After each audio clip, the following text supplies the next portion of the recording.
Hey guys, what is the one thing that you refuse to do with your money? And there's 0% chance of it ever happening. Let me know the answer to that in the comments below. Now, if you can't think of anything that you refuse to do with your money, perhaps you need to stop and think about it just for a moment, because you really need to clearly define your values around money, your philosophy about money. There should be some things that you will never do with money again. Now, on this video, I'm going to give you 6 things that I will absolutely never do with money again. And while you're watching this video, be thinking about some things that you refuse to do with your money. Now, the first thing I'll never do with money again is borrow money on things going down in value, right? And why? Well, because guys, why would I borrow money, then pay interest and have to pay the principal back on something that is going to be worth less down the road than it is today? That's going backwards. And all the while, I'm robbing myself of future money. Every single dime that you put towards an item that's going down in value, that's depreciating, is money that you are robbing from your future self, your future investments, your future ability to make that money grow. It's literally, guys, one of the worst things you can do with money, right? There's really about 3 things that money is for. It's to sustain your needs and provide you with some wants. The second thing it's for is to help other people. And I believe the third thing money is for, money is supposed to make more money. Well, when you finance things that go down in value, you're pretty much destroying money. It's like taking money out to the backyard and just lighting it on fire. Money cannot grow when you're literally paddling backwards because you want to go finance a car or whatever you may want to finance that we know is going to depreciate. Now look, we all have to buy things every single day that we know are going to go down in value, right? But the difference is you should not be financing things and making payments and paying interest on things going down in value. Now, that takes me to number 2. The second thing that I'll never do again with money is I won't use credit cards. Hey guys, I don't use credit cards. Call me the weirdest money person on YouTube, but I just don't use them. I don't teach credit repair. I don't teach people how to do credit card arbitrage, any of that type of stuff, because I just don't use credit cards. Interest on credit cards is very, very expensive. And me personally, guys, I don't really care anything about credit card points. Not at all. Trust me when I tell you this, guys. You are not outsmarting credit card companies by getting the points that they offer or the airline miles or whatever they may be giving you as an incentive to use their credit card. Credit card companies have spent billions and billions of dollars researching you and your spending. They know that if they offer you points to use their card, you're going to use their card to buy things that you probably otherwise may have not purchased had you not had their card and the incentive of getting their points. So these perks by way of points they offer cost the credit card company less than what they make by you continually using their card. The game is really slick, guys. Just a few weeks ago, credit card debt reached over $1 trillion for the first time in America. And the average American household is more than $6,000 in credit card debt today. For every one of you who says, hey, I don't pay interest, I just use my card, I pay it off before the bills due or before any interest accrues, that's cool.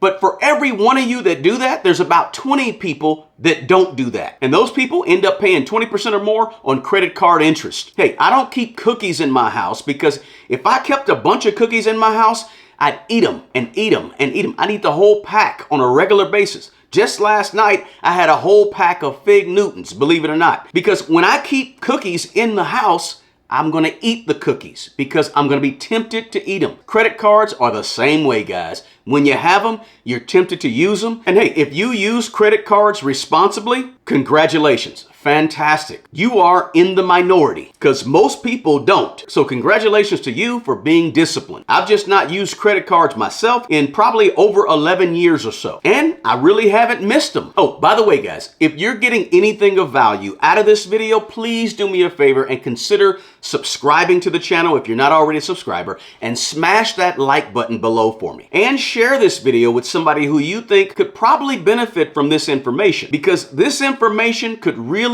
perhaps change somebody's financial life. Now, let's get back to the video. Number 3, the third thing that I will never do with money again is simply, I don't blame other people for my money problems or my money issues. I don't blame the government. I don't blame capitalism. I don't blame my parents. I don't blame Congress or whoever the president is at the time. I blame me when it comes to money, because I believe that personal responsibility with your finances and everything else in your life leads to power. Your money is your responsibility. Where you are with money right now in your life is not a result of where you were born, foreign policy, or any of those. Now, all of those things are super duper important. Matter of fact, they're incredibly important in all of our lives. But we all have opportunities and we all have choices that we have to make and have made in our lives. Now, I've never lived in another country, guys. I can only speak for America. But in America, there's opportunities for us to not be poor. Hey, is there inequality? Yes, there's inequality. Is there unfairness? Absolutely. There's lots of unfairness all over the world. Is there racism? Is there sexism? Is there ageism? There's all those isms. But guess what? We all have problems and we all have a past with plenty of issues in them to go around for each of us. But your job with money is to start right where you are with the opportunities that you've been blessed with, even if they were no opportunities or if there were a whole bunch of opportunities. You got to start with what you got where you are right now and move forward from there. You can create new opportunities for yourself if you need to and just build from where you're at. But the first place to go if you want to blame anyone about your money is right to the mirror. We can blame anybody and everybody, but at the end of the day, you have to make your own personal finances work. And whether you make them happen and do well, or you make them happen and don't do well, that's on you. So when it comes to money, as a full-grown adult with clear thinking, I have no one to blame and leave at fault for my money situation. So guess what, guys? I can't and I don't and I won't blame others for my money situation or money issues. Now, when I look back on my money journey, I think about Robert Kiyosaki, Dave Ramsey, Crown Ministries, Dr. Miles Monroe, Susie Orman, Jack Bogle, J.L. Collins, Thomas J. Stanley, right? These are the people who were writing the books that I was reading as I was forming my own personal philosophy around money. Reading and taking notes and listening to people like that is what helped me transform from a 30-year-old person with a negative $30,000 net worth to a 7-figure net worth today. So you need to be doing the same, listening to information, gathering information about money, and forming your own philosophy around money. Now, the fourth thing that I refuse to do with money ever again is I don't hoard money up just for myself. I personally, guys, I don't believe that I'm the only one that is supposed to benefit from the money that I have. Again, call me strange if you will, but I'm all into helping and giving with a portion of the money that I receive. Now, hey guys, there are a few people in every country, every society, every culture who truly need help. And I believe they should get the most help, whoever that is, right? I believe in giving and helping and bringing about good on this planet with my money, as well as leaving generational wealth for my children and my children's children and my children's children's children. I tithed and gave to my church and gave to others on my whole financial journey for the last 20 years or so, because I understand the principle of giving. And I also have volunteered thousands of hours towards my community, and I volunteer on city commissions and nonprofit boards. I've done all of that, guys, because again, I believe it's important to not only just give money, but give time and energy to others. Now, the vast majority of us, guys, we really don't need a whole lot of extra help. Most people. And really, to be honest, most of us should probably be given a little bit more to help others. But hey, that's just my thought. But if you don't believe me about the principle of giving and how powerful it is, give it a try. You may be surprised. That's real. Now, let's go to number 5. Number 5 is I don't believe in debt unless it's on real estate or something that's going up in value. I just don't believe in spending all my money and spending everything and being up to my eyeballs in debt like a lot of people are. Guys, personally, I try to stay away from doing 90% of what everybody else is doing with their money, because most people have a whole lot of debt and they follow the Joneses. And most people don't have a plan. They have very little money and they're strongly influenced to believe and fall into the trap of spend, spend, spend. I believe in living well below your means, and that if you want different, You have to think different and do different when it comes to money. So every piece of money information that I read or consume, I filter it through my questions, skepticism, perhaps some doubt, and a lot of scrutiny and a lot of thought. And I run every money decision that I make through my values and my personal philosophy about money and my goals with money. And if it goes against any of those things, I try to be careful about making the wrong decision. Now, that's just my philosophy when it comes to money. And I only borrow money on appreciating assets like real estate. And if you can get a piece of income producing real estate, that's even better because you're getting that monthly payment.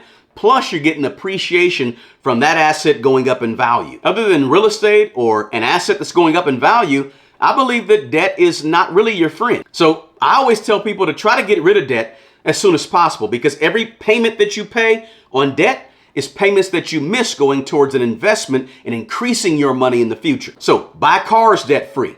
Go to college debt-free. Purchase all of your appliances or things you need with cash and not financed. Guys, I haven't borrowed money since about 2011. I think I've checked my credit about once, maybe twice in the last 12 years. I'm not even sure what my credit score is at this point. And I don't plan to check it unless I plan to buy some real estate. With that said, I do believe that it's okay to have some fun with your money. Now, I'm not telling you to don't have fun. That's not it at all. But just don't have fun using debt. Now, the sixth thing that I will never do with money again, and there is a 0% chance of this ever happening, is using money towards get-rich-quick schemes. I don't play the lottery.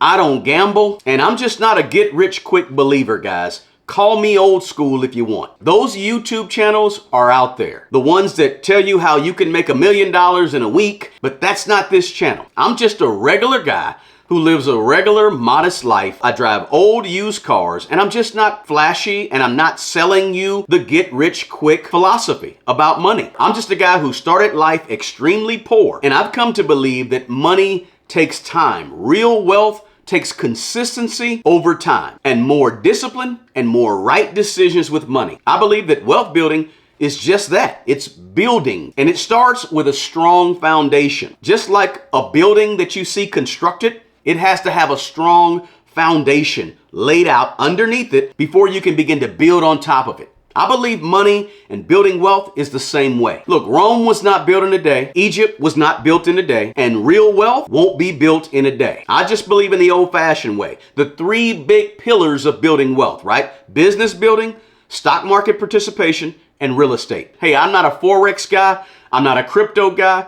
I'm not an options guy. I'm not a venture fund capitalist. I'm not an equity fund investor. Those are all fine ways to make money, but they're just not what I do and what I've done. And I like to talk about things that I've actually done on this channel so I can be as authentic about these things as possible. So you'll never see a video from me that says 5 ways to get rich in the next week or 10 ways to make $10,000 in a day. You'll never see a video like that on this channel. I don't believe that money is the most important thing in the world. And I do not believe that we should be worshiping money. But it's okay to focus on money. Pay attention to money. But real sustainable wealth, guys, it takes some time, some discipline, and more right money decisions than bad money decisions. On this channel, guys, I try to put money in its proper perspective. Remember, money is just one tool out of many tools in the toolbox of building wealth. And money is actually not even the most important tool in the toolbox. So no get-rich-quick schemes on this channel. No get-rich-quick schemes are going to get my money ever. It's not happening. Guys, you can just take a piece of my money philosophy and what I refuse to do with money again and use it to form your own philosophy about money. Because when it's all said and done, guys, personal finance is personal. So I hope I gave you guys something of value to think about with these 6 things that I refuse to do with money. Don't forget to drop a comment below letting me know, is there something that you now refuse to do with money? And also share this video with somebody who you think could maybe use this information. And if you're stopping by this channel for the first time, please consider subscribing to my channel. I really would appreciate it. Hey, the best person to take care of the old you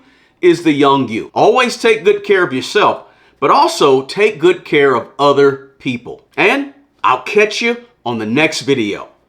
Peace.